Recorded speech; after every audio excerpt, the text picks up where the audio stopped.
कुछ पत्थरों में सिर्फ शक्ति नहीं, परछाइयां भी कैद होती हैं। और जब वो परछाइयां वापस लौटती हैं तो वक्त भी उनका गुलाम बन जाता है। ये कहानी भी कुछ ऐसी ही है। ये कहानी है नरक गांव की। पहाड़ी झील के किनारे बसा एक छोटा सा गांव, जहां हवा में भी एक पुराना राज छुपा था। गांव से थोड़ी दूरी पर जंगल में स्थित एक पहाड़ी के ऊपर 100 साल पुराना मंदिर था और उसके गर्भगृह में रखा था एक नीला ठंडा चमकदार पत्थर। लोगों में उस पत्थर का इतना डर था कि लोग उसके आसपास जाने से भी कतराते थे।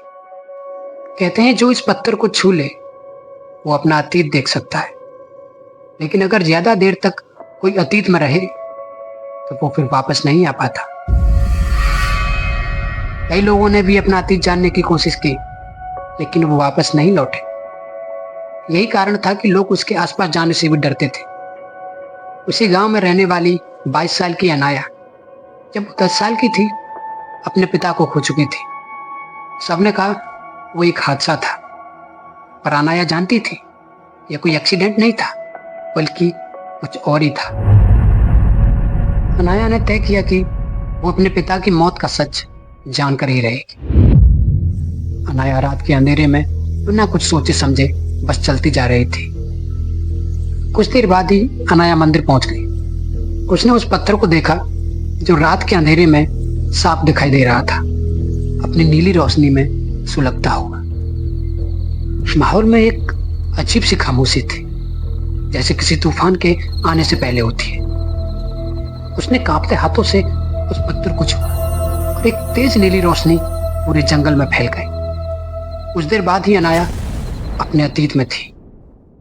वो पूरे 12 साल पीछे पहुंच चुकी थी। उसने देखा कि जिस मंदिर में वो खड़ी है, उसी मंदिर में दो लोग आपस में बहस कर रहे हैं। वो लोग कोई और नहीं बल्कि अनाया के पिता बलराम और उनका दोस्त सोमेश था। इस पत्थर को यहां से हटाना होगा सोमेश, और इसको एक ऐसी जगह रखना होगा जहां इस पर किसी की नजर ना पड़े। ये पत्थर बहुत शक्तिशाली है। अगर ये किसी गलत इंसान के हाथ लग गया तो वो पूरी दुनिया को तबाह कर सकता है।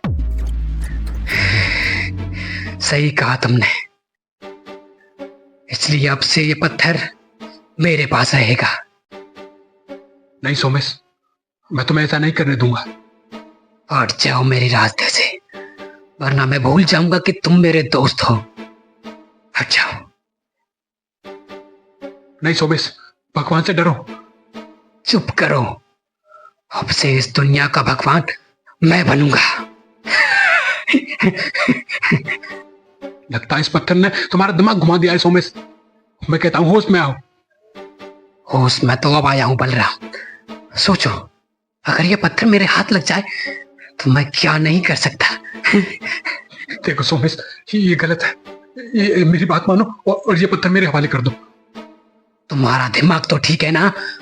मैंने कहा हट जाओ मेरे रास्ते से, हट जाओ। अनाया को यह सब साफ साफ दिखाई दे रहा था, लेकिन वो कुछ बदल नहीं सकती थी, क्योंकि ये अतीत था जिसको कोई नहीं बदल सकता। बलराम और सोमेश आपस में लड़ने लगते हैं। अचानक से अनाया के पिता पत्थर की ओर बढ़े और सोमेश ने उनको धक्का दे दिया। मंदिर की दीवार से सर टकराकर बलराम का सिर फट गया और उसकी वहीं उसी मंदिर में मौत हो गई।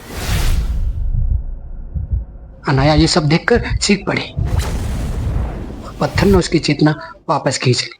अनाया जमीन पर गिर गई और बेहोश हो गई। सुबह जब अनाया की आंख खुली तो वो एक अनजान घर में एक बिस्तर पर लेटी हुई थी। तभी वहां एक लड़का आया और उसको देखते ही बोला, अरे तुम जाग गई? रुको, तुम्हारे लिए कुछ खाने को लाता। मैं कहाँ हूँ और कौन हो तुम? देखो, तुम्हें बिल्कुल चिंता करने की जरूरत नहीं। तुम यहाँ बिल्कुल सेफ हो। मेरा नाम देव है और यह है मेरा छोटा सा गरीब खाना, जहाँ अभी तुम हो। तुम यहाँ कब से रहते हो? देव ने उसकी बात काटते हुए कहा, मेरा छोड़ो, वैसे तुम इतनी रात को इस पुराने मंदिर पर क्या करने आई थी? कल रात अनाया के साथ जो भी हुआ, अनाया नहीं चाहती थी कि उसके बारे में किसी और को पता चले। इसलिए अनाया ने उस सच को छुपाते हुए कहा, मुझे कुछ याद नहीं, मैं यहाँ कैसे पहुंची। मेरी हेल्प करने के लिए थैंक्स, अब मुझे जाना होगा। अरे चाय तो। आखिर लड़की। अनाया ने उसकी बात नहीं सुनी और जल्दी से वहां से निकल गई। अनाया जब देव के घर से निकली तो उसके पैर लड़खड़ा रहे थे। वो जानती थी कि जो भी उसने देखा है वो कोई सपना नहीं है। उसके पिता का मर्डर हुआ है और हत्यारा है सोमेश। लेकिन क्या सोमेश अभी भी जिंदा है या अपने ही अतीत में कहीं गुम है?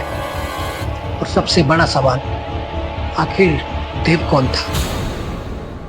ऐसे ही दिलचस्प और सस्पेंस वाली कहानियों के लिए हमारे चैनल को लाइक और सब्सक्राइब करना ना भूलें। तो मिलते हैं नेक्स्ट पार्ट में।